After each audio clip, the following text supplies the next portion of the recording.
Hello friends, இன்னைக்கு நம்ம வீடியோவில் த இன்டெலிஜென்ட் இன்வெஸ்டர் புக்கோட சாப்டர் 3 தான் பார்க்க போகிறோம். ஐ ஹோப் நீங்கள் இதுக்கு முன்னாடி இந்த சாப்டர்ஸ்லாம் வீடியோஸ்லாம் பார்த்துருப்பீங்கன்னு நினைக்கிறேன். அப்படி பார்க்கலன்னா டிஸ்கிரிப்ஷனில் லிங்க் போட்டிருக்கோம். இன்ட்ரோ, அதுக்கப்புறம் சாப்டர் 1 சாப்டர் 2 பற்றி அதையும் பார்த்து தெரிஞ்சுக்கோங்க. இப்போ வாங்க வீடியோக்குள்ளே போகலாம்.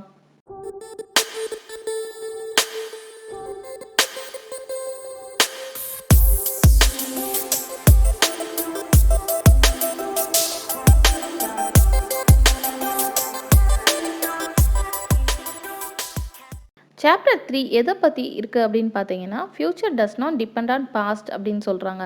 அதாவது இனி வரப்போகிற காலத்தில் இந்த ஷேர் ப்ரைஸ் இவ்வளோ தான் இருக்கும், ஏன்னா பாஸ்டில் இவ்வளோ இருந்தது அப்படின்னு சொல்ல முடியாது.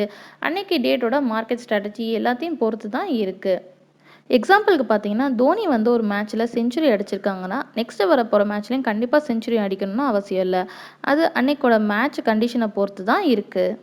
ஒரு ஷேரோட ப்ரைஸ் பார்த்தீங்கன்னா 3 விஷயத்த டிபெண்ட் ஆகிருக்கும்னு சொல்கிறாங்க. என்னென்னு பார்த்தீங்கன்னா, ஃபஸ்ட்டு ரியல் க்ரோத்துன்னு சொல்கிறாங்க. ஒரு கம்பெனி ஒரு நல்ல ஒரு ப்ராஃபிட்டில் இருந்ததுன்னா ஆட்டோமேட்டிக்காக அதோட ஷேர் ப்ரைஸும் இன்க்ரீஸ் ஆகும். நெக்ஸ்ட்டு பார்த்தீங்கன்னா இன்ஃப்ளேட்ரி க்ரோத்து. இன்ஃப்ளேட்ரி க்ரோத் எதை பொறுத்து இருக்குன்னா, அந்த நேஷனோட எக்கனாமியை பொறுத்து, ஜிடிபிலாம் பொறுத்து தான் இருக்கும். நெக்ஸ்ட்டு பார்த்தீங்கன்னா ஸ்பெக்குலேட்டிவ் க்ரோத்து. ஒரு எதுக்கு தான் இன்வெஸ்ட்மெண்ட் பண்ணுறாங்கன்னே தெரியாமல் ஒரு ஓரல் இன்ஃபர்மேஷன் கேட்டு நிறைய பேர் அதில் இன்வெஸ்ட் பண்ணுறாங்கன்னு சொல்லிட்டு அந்த கம்பெனி பற்றி என்னன்னே தெரியாமல் நிறைய பேர் போய் இன்வெஸ்ட்மெண்ட் பண்ணுவாங்க.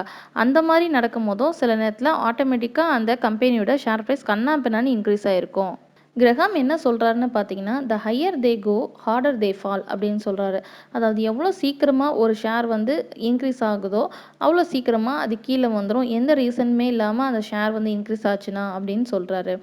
அது போக நம்ம ஏதாவது ஒரு இதில் இன்வெஸ்ட்மெண்ட் பண்ணுறோன்னா அந்த கம்பெனி பற்றி நல்லா தெரிஞ்சு அது மார்க்கெட்டில் எந்த மாதிரி இருக்குன்னு ஆராய்ச்சி பண்ண பிறகு இன்வெஸ்ட்மெண்ட் பண்ணுறது நல்லதுன்னு கிரகம் சொல்கிறாரு.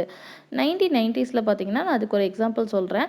வாரன் பஃபட் இந்த மாதிரி டெக்னாலஜி ஃபீல்டான கம்ப்யூட்டர் அது இதெல்லாம் இன்வெஸ்ட்மெண்ட் பண்ணாமல் இருந்தார். அப்போ நெக்ஸ்ட்டு இதே டெக்னாலஜி க்ரோத்து தான் சொல்லிட்டு எல்லாருமே இன்வெஸ்ட்மெண்ட் பண்ணாங்க. அப்போ நிறைய பேர் வாரன் பஃபட் பார்த்து கேட்டாங்க, நீங்கள் மட்டும் ஏன் இதில் இன்வெஸ்ட்மெண்ட் பண்ணலை, உங்களுக்கு நிறைய இருக்குன்றனால இன்வெஸ்ட்மெண்ட் பண்ணாமல் இருக்கீங்களா அப்படின்னு நிறைய கேள்வி எழுப்பும்போது அவர் மௌனமாக தான் இருந்தார்.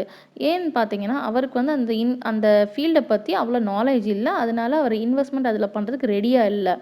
ஆனால் 1990s எல்லாரும் இன்வெஸ்ட்மெண்ட் பண்ணும்போது அந்த நேரத்தில் அவர் அமைதியாக தான் இருந்தார்.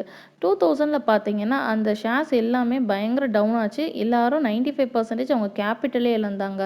அந்த நேரத்தில் வாரன் பஃபட்டுக்கு எந்த ஒரு இழப்புமே ஏற்படலை. ஏன்னா அவர் அதில் இன்வெஸ்ட்மெண்ட் பண்ணலை.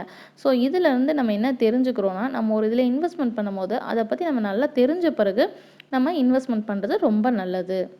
ஃப்ரெண்ட்ஸ், உங்களுக்கு இந்த வீடியோ பிடிச்சிருக்குன்னு நினைக்கிறேன். இந்த வீடியோ உங்களுக்கு பிடிச்சிருந்ததுன்னா லைக் பண்ணுங்கள், ஷேர் பண்ணுங்கள், மறக்காமல் சப்ஸ்கிரைப் பண்ணுங்கள்.